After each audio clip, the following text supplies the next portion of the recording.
আজি টপিকটো হল বেম্বো গাহৰি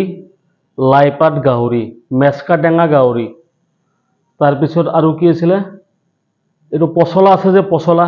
কলৰ পচলা দি বনালেও বহুত ভাল লাগে ঔটেঙা গাহৰি চব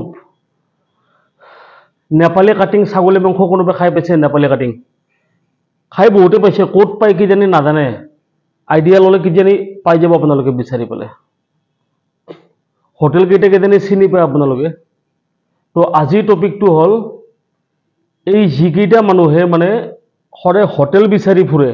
কোনখন হোটেলত গাহৰি মাংস খানাটো বেছি ভাল হয় কোনখন হোটেলত ৰাতি কোনখন ৰেষ্টুৰেণ্টত ৰাতি চিকেন পকোৰা বহুত ধুনীয়াকৈ পায় তন্দুৰী চিকেন কোনখন ৰেষ্টুৰেণ্টত বেছি ভালকৈ তন্দুৰী চিকেন পায় সেইটোৰ ওপৰত প্ৰতিখন জিমৰ এটা এটা ক্লায়েণ্টক আপোনালোকে সুধি চাব যে সবচে ভাল খানা কোনখন ৰেষ্টুৰেণ্টত পায় মই ট্ৰেইনাৰ কেইজনক কৈছোঁ যে আপোনালোকে সুধি চাব আপোনাৰ ক্লায়েণ্টছবিলাকক যে কোনখন হোটেলত সবচে বেছি ভাল খানা পায় বঢ়িয়াকৈ কৈ দিব যে অমুক হোটেলখনত গাহৰি মাংসৰ সবচে বেষ্ট কোৱালিটি তাতে অসমীয়া থালি পায় তাতে গাহৰিৰ এইটো আইটেম পায় তো শুনক মই আপোনালোকক এটা কথা কওঁ যদি বডি ট্ৰান্সফৰ্ম কৰিব লাগে যদি বডি ট্ৰান্সফৰ্মেশ্যন কৰিব লাগে যদি আপুনি বেষ্ট ৰিজাল্ট পাব লাগে তেতিয়াহ'লে আপুনি ডে 1 পৰা জিমত 1 বছৰ আপুনি মেম্বাৰশ্বিপ ল'ব নালাগে আপুনি জিমত 3 মান্থছ কণ্টিনিউ ভালদৰে এক্সাৰচাইজ কৰক 3 মান্থছ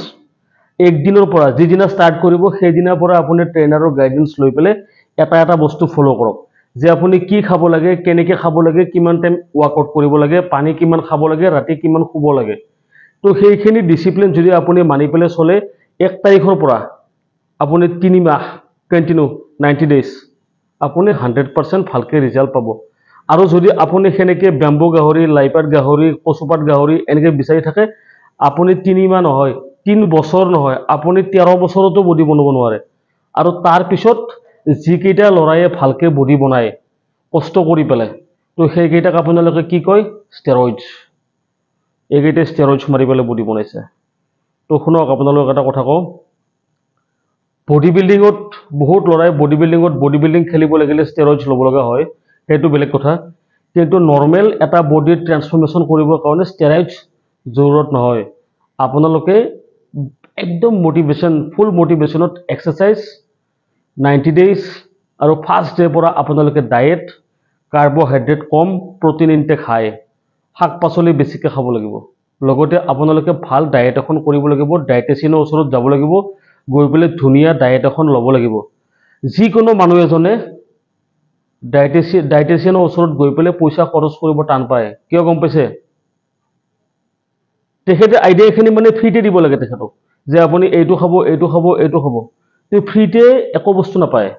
আপুনি যেনেকৈ বেম্বো গাহৰিৰ নামত পইচাটো খৰচা কৰি আছে তো সেইখিনি পইচা আপুনি ডায়েটৰ নামত খৰচা কৰিব তেতিয়া আপুনি 100% তেখেতে আপোনাক গুৰুত্ব দি পেলাই সেই বস্তুটো শিকাব ফাৰ্ষ্ট যায়ে যেতিয়া আপুনি বাৰ্গেনিং কৰিব এটা সাপ্লিমেন্টছৰ দোকানত এটা জিমত বা এটা নিউট্ৰিচনিষ্টৰ ওচৰত আপুনি যেতিয়া গৈ পেলাই ফাৰ্ষ্ট বাৰ্গেনিং কৰিব অলপ কমাই দিয়ক না তেতিয়াহ'লে আপোনাক সিও সেনেকৈ কম বাজেটতে ধুনীয়া বাজেট এখন বনাই দিয়ে তো শুনক খোৱাতে যেনেকৈ আপোনালোকে মদ মাংস খাবৰ টাইমত যেতিয়া একো বাৰ্গেনিং নকৰে ওয়াইন শ্বপ এখনত গ'লে যেতিয়া বাৰ্গেনিং 1 টকাও বাৰ্গেনিং নকৰে মাংসৰ দোকানত যেনেকৈ বাৰ্গেনিং নকৰে নহয় তেনেকৈ আপুনি ফিটনেছৰ ওপৰত গৈও বাৰ্গেনিং নকৰিব বঢ়িয়াকৈ আপুনি ভালকৈ ট্ৰেইনাৰক ক'ব যে মই 3 মাহ দিছোঁ ভালদৰে মোক বডিটো যেনেকৈ নহওক বনাই দিয়া তোমাৰ ওপৰত এৰি দিছোঁ আৰু যদি ৰিজাল্ট নাপায় তেতিয়া আপুনি মোক ক'ব 100% ৰিজাল্ট পাব সো আপোনালোকে বডিত গুৰুত্ব দিয়ক বেম্বো গাহৰি লাইপাত গাহৰি কচুপাত গাহৰিত নহয়